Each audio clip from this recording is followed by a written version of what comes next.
है साथीहरू, आज चाहिँ धेरै पछि हामीले खाना बनाउन थालेको रुममा। खाना बनाउनु त लास्टै गाह्रो छ यहाँ चाहिँ।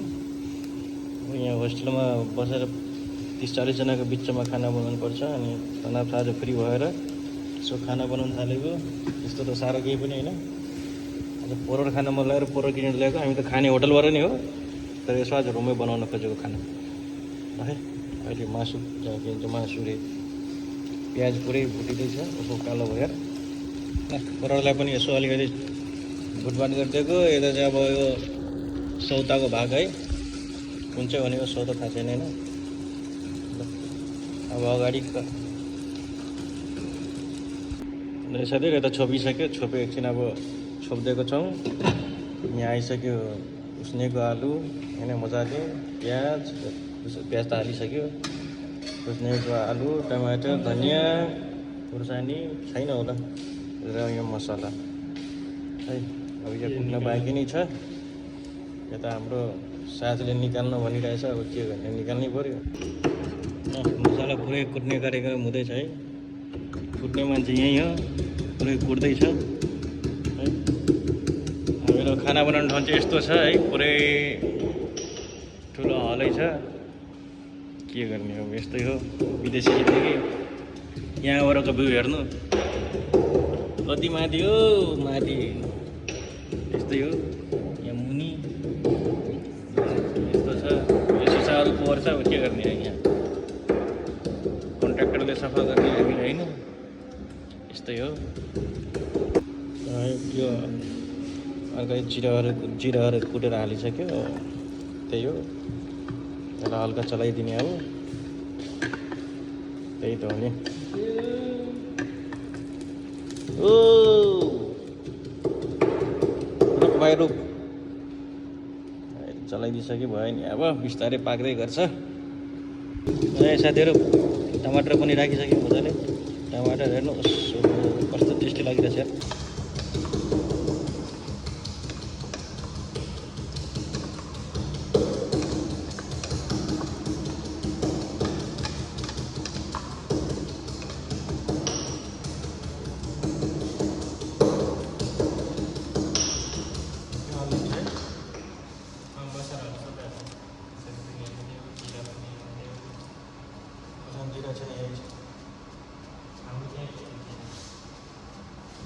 यसरी पुगिहाल्छ खाँदै भयो।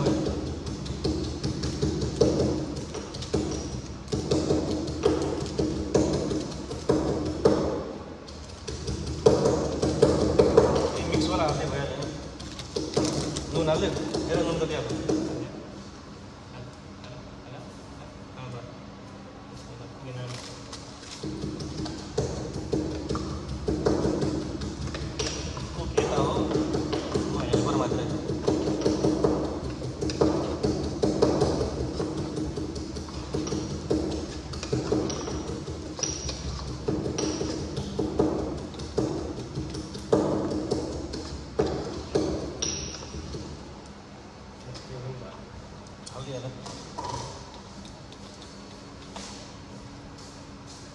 त्यही चाहिँ हालिदिनु फेरि लास्टमा हेर्नु।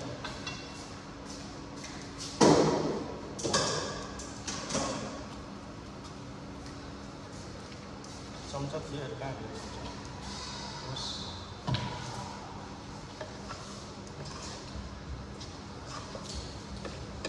सही भयो।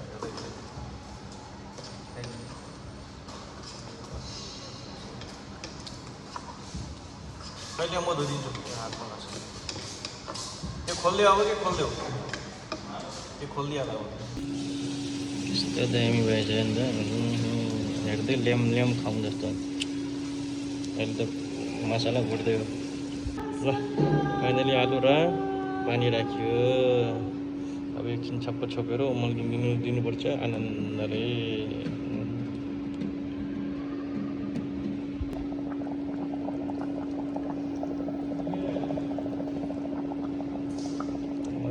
खतरा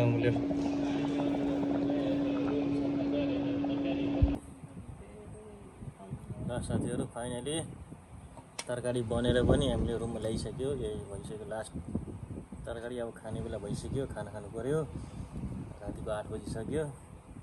यो भयो भात, मस्त बासमती भात होइन। अब कोठामा खानै पर्यो। यही भयो मेरो बेडसिट, यही भयो हेर्नु, विदेशी जिन्दगी। यही हो मेरो एसी, अनि यहीँ सुतेर म एसी र डिसीको मजा लिन्छु। साथीहरू 5 मिनट त रोक्नु पऱ्यो। अब त्यसो 5 मिनट जति पर्खिनु पऱ्यो। पानी लिन पर जानुपर्छ, पानी लिएर आएर अनि त्यसपछि खाउँ। पानी नै ल्याउने बिर्सेछ, पानी ल्याउन गएर साथी आएपछि त्यसपछि खानु पर्ला। खाना जिब्रो पड्काएर ल फाइनली अब दुईजना खाना खान थालेको, त खाना पस्किन थाल्यो। अब यस्तै हो कहिलेकाहीँ विदेशी जिन्दगी, यस्तै हो। मिठो तितो भयो भने मजाले पकाएर खाइन्छ। मस्त भयो। 2 दिनको खाना एकैचोटि खानु दिएको क्या हो। ल हाम्रो अब खाना यही हो। अब खाना सुरुवातै गर्नुपर्छ। हेरौँ न कस्तो छ खाना। ट्राई त गरेकै हो। तातो छ, पोल्यो। कस्तो छ? हेलो सर, कस्तो छ? म पनि खानु पर्यो है। बस तातो छ। साथीहरू फाइनली खानासाना खाइयो, आनन्द भयो अब होइन। मिठो छिटो पकाएर खाइयो, केही खानु थियो। आज आइतबारको दिन पकाएर मजाले खाइयो। जस्तो जे भयो पकाएर खायो होइन। अब ठिकै छ, अब सुत्नु पऱ्यो। यही हो मेरो कोठा, यति हो। जति हेर्नुहुन्छ मेरो यहाँदेखि यहाँसम्म हो मेरो ओछ्यान। यही हो मेरो बेड, यहीँ हो सुत्ने उठ्ने होइन। यही हो मेरो किङ बेड। यसैमा सुत्ने उठ्ने हो। ल साथीहरू अब सुत्नु पऱ्यो। ल सबैलाई गुड नाइट है। अनि हजुरहरूलाई राम्रो लाग्यो भने कृपया सब्सक्राइब गरिदिनु होला, लाइक गरिदिनु होला, सानो भाइ भनेर अलिकति माया देखाइदिनु होला। हस् त, गुड नाइट।